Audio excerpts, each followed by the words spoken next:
Bonjour à tous, c'est Amy de Marketing on Heels.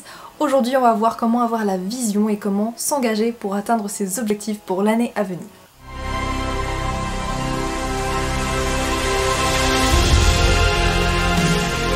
Je vous parle de ce sujet aujourd'hui parce que je sais que pour moi c'était personnellement une contrainte en tout cas de mettre à plat sur le papier la vision pour l'année à venir, parce que c'est toujours un peu compliqué de se dire voilà je sais où je veux aller, etc. Moi j'ai toujours la vision à très long terme, mais c'est vrai que le découper en plan d'action et vraiment voir année par année comment mettre les choses en place, c'est toujours un petit peu flou, donc je vais vous donner un petit peu des pistes pour vous aider à justement surmonter ces contraintes qui visent à s'engager pour les bonnes résolutions, si on peut dire, de l'année, et puis vous permettre d'atteindre vos objectifs. Première chose essentielle à faire quand on veut faire le point pour l'année qui suit, c'est déjà de faire le bilan sur celle qui vient de s'écouler. Vous ne pourrez pas finalement avoir la vision si vous n'avez pas déjà un recul sur ce qui s'est passé préalablement. Donc vous prenez le temps, vous vous posez avec une feuille, papier, crayon tout simplement, et puis vous notez, vous commencez à noter finalement toutes les choses que vous avez accomplies cette année, quels sont les objectifs que vous avez atteints, quelles sont les belles choses qui vous sont arrivées qui n'étaient pas forcément prévues, quelles sont aussi les expériences un peu plus négatives, mais qui finalement vous ont appris des choses et qui vous ont enrichi sur le plan personnel autant que professionnel, pour vous donner en fait une direction, un nouveau recul finalement sur les choses.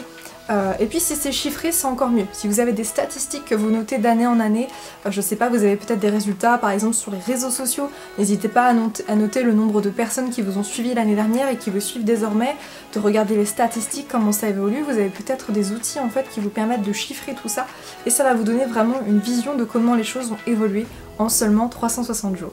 C'est toujours un exercice qui est un peu compliqué de faire cette prise de recul. Si je peux vous donner un conseil pour l'année qui vient, c'est de prendre un carnet et de noter mois par mois toutes les choses que vous avez accomplies. Comme ça, l'année suivante, quand vous referez ce bilan global de l'année, vous aurez déjà un plan détaillé mois par mois qui va vous permettre en fait de vraiment vous rendre compte de tout ce que vous avez accompli, des choses que vous avez appris, des gens que vous avez rencontrés, toutes ces choses finalement qui enrichissent votre année et qui font que vous êtes une nouvelle personne. La deuxième chose importante, c'est de formuler vos objectifs. Si vous arrivez à écrire sur le papier toutes les choses que vous avez envie de faire, envie d'accomplir pour l'année qui vient, ça va déjà vous permettre par rapport au bilan que vous avez d'avoir vraiment un début de vision qui se dessine pour les jours à venir. Donc ce que vous pouvez commencer à faire, c'est commencer à noter en vrac toutes les idées qui vous passent par la tête, tous les objectifs que vous avez envie de réaliser, qu'ils soient personnels ou professionnels. Vous notez tout sur le papier et vous videz vraiment votre esprit à ce niveau-là. Vous pouvez noter par exemple qu'est-ce qui compte pour vous. Également noter qu'est-ce que vous avez envie d'accomplir, quelle personne vous avez envie d'être dans 5, 10, 25 ans. Vraiment essayer de prendre le plus de recul possible. Qu'est-ce que vous avez envie que les gens disent de vous dans ces années-là. Et voilà, avec le recul, quelle personne vous avez envie de devenir. Ça va vous donner un petit peu des pistes de réflexion pour écrire vos objectifs en vrac. Et en fait tout ça, ça va enrichir votre feuille qui va vous permettre ensuite de les structurer dans une troisième partie. Avant cela, j'aimerais également vous inviter à noter ce à quoi vous pensez le plus souvent, des habitudes que vous souhaiteriez arrêter, des habitudes que vous souhaiteriez mettre en place. Et en fait de faire ce travail, ça va vous permettre aussi de lister vos envies qui peuvent devenir des objectifs et dont vous n'avez pas forcément eu conscience en tout cas au préalable. Donc c'est important aussi de faire ce travail de réflexion sur vraiment quelles sont vos envies et les choses que vous pourriez mettre en place qui sont positives pour vous. Une fois que vos objectifs sont formulés clairement, ce qu'on va faire c'est qu'on va les ranger. Donc déjà vous commencez par faire des catégories, et par exemple personnel, professionnel et autres. Ça peut être santé, finances, relations. Ça c'est à vous de voir après comment vous voulez les catégoriser selon le système, on va dire, de hiérarchie que vous voulez donner à vos différents objectifs. Et puis ce qui va se passer, c'est qu'on va surligner 3 objectifs les plus importants pour l'année, ceux que vous voulez absolument atteindre, les objectifs les plus importants pour vous et qui vont vraiment en fait être votre ligne directrice pour l'année à venir. Les autres sont secondaires, mais si vous avez déjà 3 objectifs à tenir pour l'année, vous allez voir que ce sera déjà beaucoup moins compliqué pour vous que de voir la montagne de choses que vous avez envie d'accomplir. Vraiment prenez le temps de surligner, de faire cette réflexion de 3 objectifs qui sont vraiment importants pour vous. En troisième partie, on va venir structurer ces objectifs. Sachez qu'un objectif qui n'est pas clairement défini, en fait, il ne va pas forcément avoir d'issue réalisable, concrète. Donc c'est important de prendre ce temps pour structurer ces objectifs, c'est vraiment une étape clé pour vous permettre de vraiment réaliser vos objectifs. Vous avez peut-être entendu parler des objectifs SMART, c'est souvent quelque chose dont on entend parler assez souvent, mais personne vraiment vous explique à quoi ça sert. Pourquoi on utiliserait SMART et pas un autre? En fait, SMART, ça permet de vous préciser vos objectifs et de les rendre voilà, incontournables. Vous êtes obligé presque de les réaliser tellement ils vont être clairs et précis pour vous. La première lettre c'est spécifique, donc ils vont être clairement définis. La deuxième lettre c'est mesurable, on va essayer de les quantifier avec un chiffre précis qui va vous permettre d'avoir vraiment une donnée numérique en tête et du coup vous donner un objectif bien plus intéressant à atteindre. La troisième lettre c'est atteignable ou ambitieux, à vous de choisir. L'objectif c'est que ce soit un résultat qui soit challengeant, que vous ayez vraiment presque le cœur qui bat en fait quand vous avez envie d'en parler pour le réaliser. Ensuite on a la partie réaliste. En fait il faut que ce soit envisageable mais suffisamment motivant pour que vous puissiez quand même l'atteindre. Et puis on a le T, temporellement défini. Donc c'est un cadre qui va fixer en fait une deadline. Ça vous permettra à coup sûr d'atteindre votre objectif puisque c'est essentiel pour vous d'aller à cette date-là. Donc cette technique, elle vise vraiment à travailler vos objectifs de façon à ce qu'ils soient réalisables, que ce soit pas juste un rêve que vous avez dans un coin de la tête et que vous passiez jamais à l'action. L'objectif de votre année, c'est vraiment d'atteindre ces objectifs. Pour ça, comment on procède? Déjà, on va essayer de découper ces objectifs, de voir un petit peu le chemin à réaliser pour les atteindre. Quand on a une montagne en face de soi, c'est bien plus simple de faire un petit pas tous les jours que de faire une randonnée de 24 heures d'un coup, où bien sûr l'énergie n'est pas au top. Si vous faites un petit pas tous les jours pour atteindre votre objectif, ce sera beaucoup plus facile. Alors pour ça, on fait la réflexion pour chaque objectif, quel est le chemin que je dois parcourir, quel est le plan d'action que je peux mettre en place pour l'atteindre. Donc déjà de faire ce temps de réflexion, ça va vraiment permettre en tout cas d'avoir du recul sur le processus à réaliser et on va déjà voir comment on peut aller vers cet objectif beaucoup plus facilement sans avoir peur d'échouer, etc. L'autre chose c'est effectivement de mettre un chiffre, on a parlé du M, mesurable dans SMART. C'est très important que chacun de vos objectifs ait un chiffre, un nombre en tout cas, qui soit inclus dans l'objectif. Par exemple, si vous voulez jouer de la guitare, il va peut-être falloir mettre un chiffre directement pour dire je veux jouer 3 fois par semaine de la guitare. Ce sous-objectif va vous permettre d'atteindre l'objectif principal qui est je veux atteindre tel niveau en musique, en guitare par exemple. Donc c'est ce genre d'élément qui va vous permettre en tout cas de visualiser bien plus facilement le plan d'action que vous allez avoir à réaliser.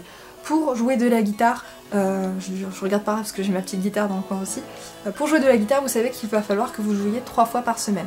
À partir de là, vous pourrez passer à l'étape suivante qui est la planification de vos objectifs. Donc comment mettre en place ces différents objectifs puisque c'est vraiment l'enjeu en tout cas quand on veut atteindre les objectifs pour l'année et pas juste avoir des bonnes résolutions qui sont dans le coin du carnet et qu'on réouvre un an après en se disant oh mince j'ai pas atteint les objectifs que je m'étais fixés.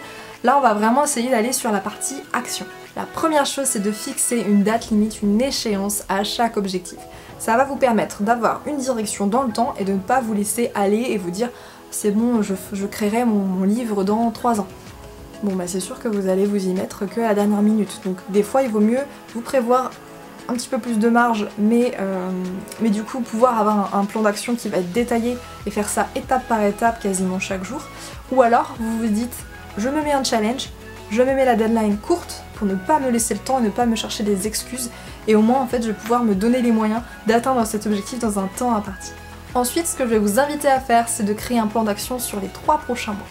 Les 3 prochains mois ça va vous permettre de vous laisser on va dire des temps suffisamment longs pour revoir vos objectifs quand il va falloir avancer dans l'année parce que effectivement il y a des imprévus, des fois il y a des choses aussi à prendre en compte.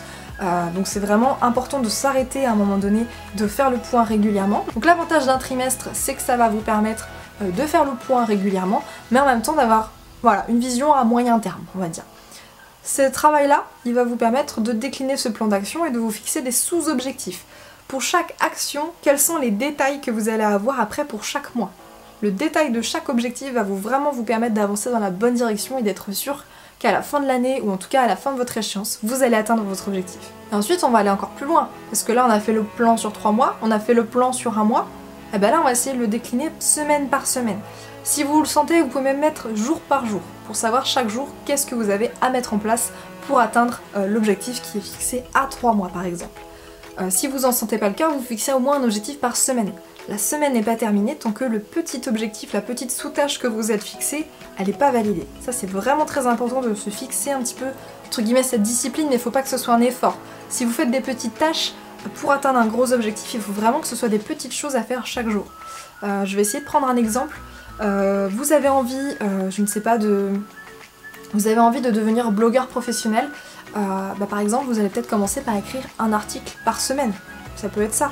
Donc vous fixez un temps chaque semaine pour écrire cet article, ça va vous prendre 1 heure. Ok, est-ce que vous avez 1 heure dans votre semaine? Oui. Donc vous vous fixez une date sur un créneau qui vous est disponible, ou ça peut être sur votre temps libre ou autre. C'est à vous de voir, c'est vous qui voyez, mais vous fixez ce moment dans votre agenda qui est gravé et ça vous permet finalement de respecter votre engagement hebdomadaire. En 5e étape, je vais vous proposer des astuces pour être sûr de réaliser vos objectifs et de ne pas laisser les excuses s'installer pour vous passer à côté de votre bonne résolution de vos objectifs. Le premier conseil que je peux vous donner dans cette catégorie-là, c'est vraiment de prendre du temps pour vous, d'en donner peut-être un peu moins aux autres, mais de vous concentrer sur vos projets. Et la chose essentielle dans ce contexte-là, c'est vraiment de faire passer des fois votre projet en priorité. Essayez de vous garder au moins 1 journée par semaine où vous allez travailler sur vos projets, vos objectifs, qu'ils soient personnels ou professionnels, mais vraiment vous dire, je vais vraiment faire passer mes projets en priorité aujourd'hui. Pas ceux d'un client, pas ceux d'un patron, pas ceux d'une partie de la famille peut-être qui vous impose quelque chose.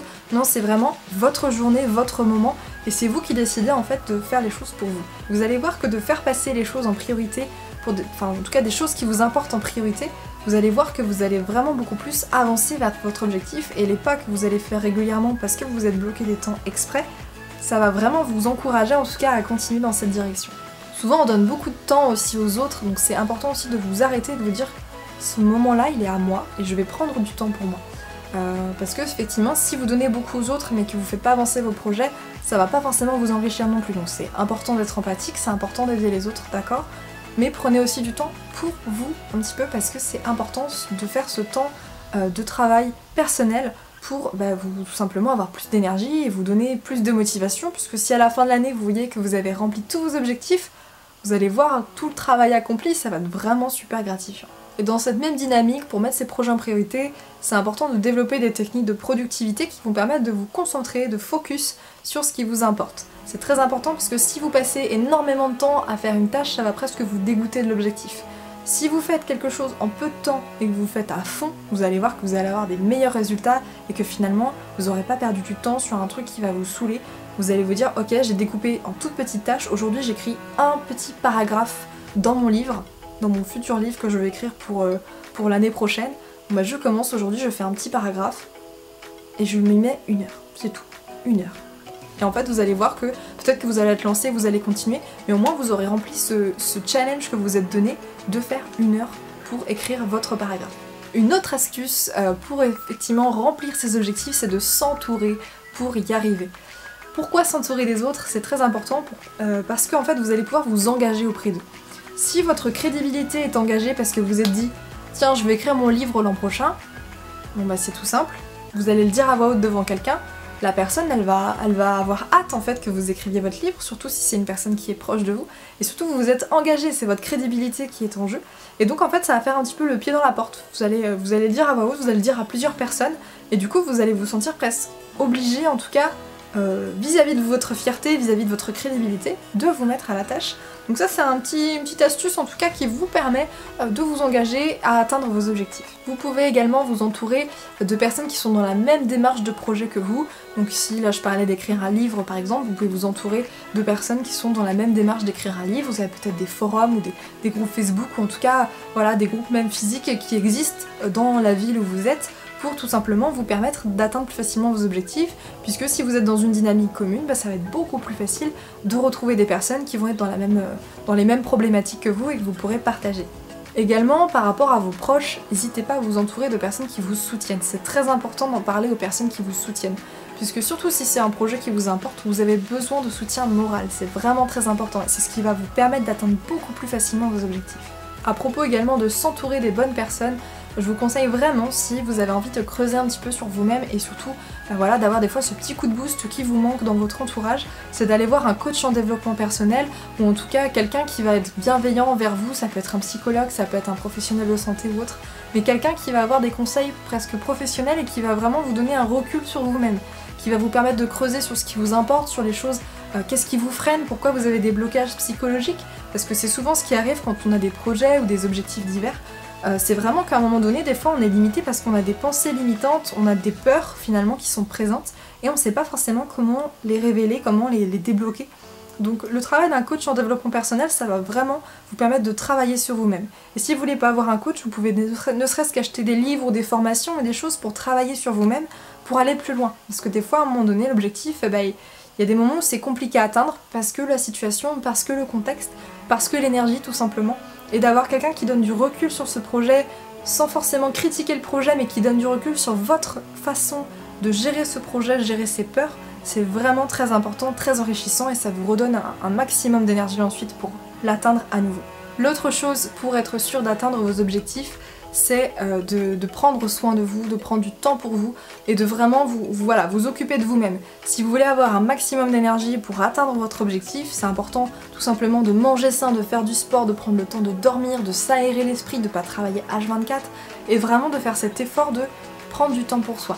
Parce que finalement, vous allez être l'acteur principal de vos projets et si on vous donne pas, vous n'avez pas forcément l'énergie pour le faire, ça va être très compliqué. Alors il y aura des périodes de moins, il y aura des périodes de doute, il y aura des périodes de flou. Mais si vous gardez une hygiène de vie qui vous permet en tout cas d'avoir en tout cas cette discipline, cette régularité dans le fait que vous sentiez bien, ça va aller de mieux en mieux et vous allez avoir plus envie de vous mettre en tout cas en marche, si je puis dire, pour atteindre vos différents objectifs, les tâches que vous êtes fixées hebdomadairement, mensuellement, trimestriellement.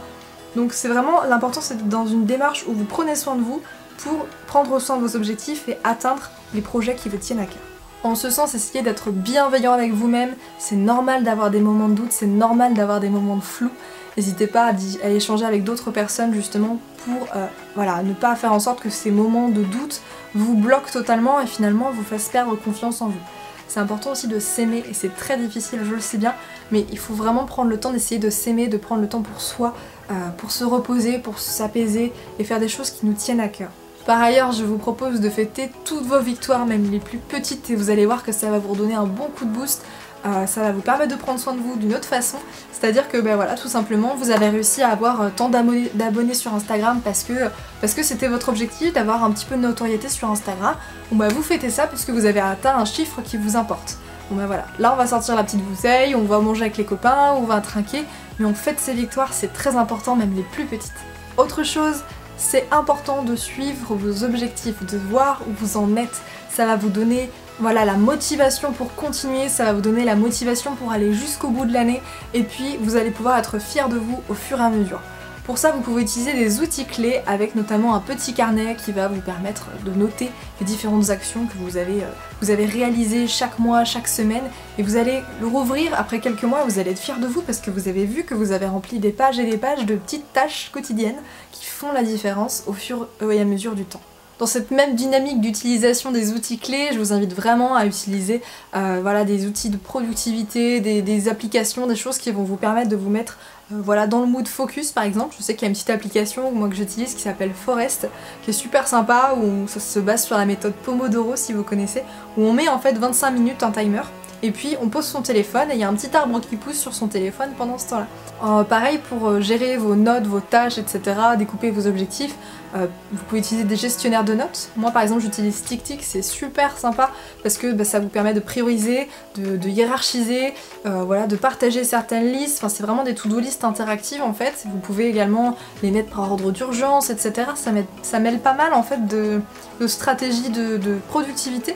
Et ça vous permet de rester concentré plus longtemps et vous savez que tous les jours vous avez tant de tâches à faire, c'est assez ludique comme fonctionnement, donc ça je vous recommande également si vous le souhaitez. Mais il en existe plein d'autres qui pourront vous convenir, ce qui est important c'est de trouver l'outil ou la méthode qui vous permet de travailler le plus efficacement possible pour atteindre vos objectifs. Et le dernier outil clé que je vous propose, c'est d'utiliser un vision board.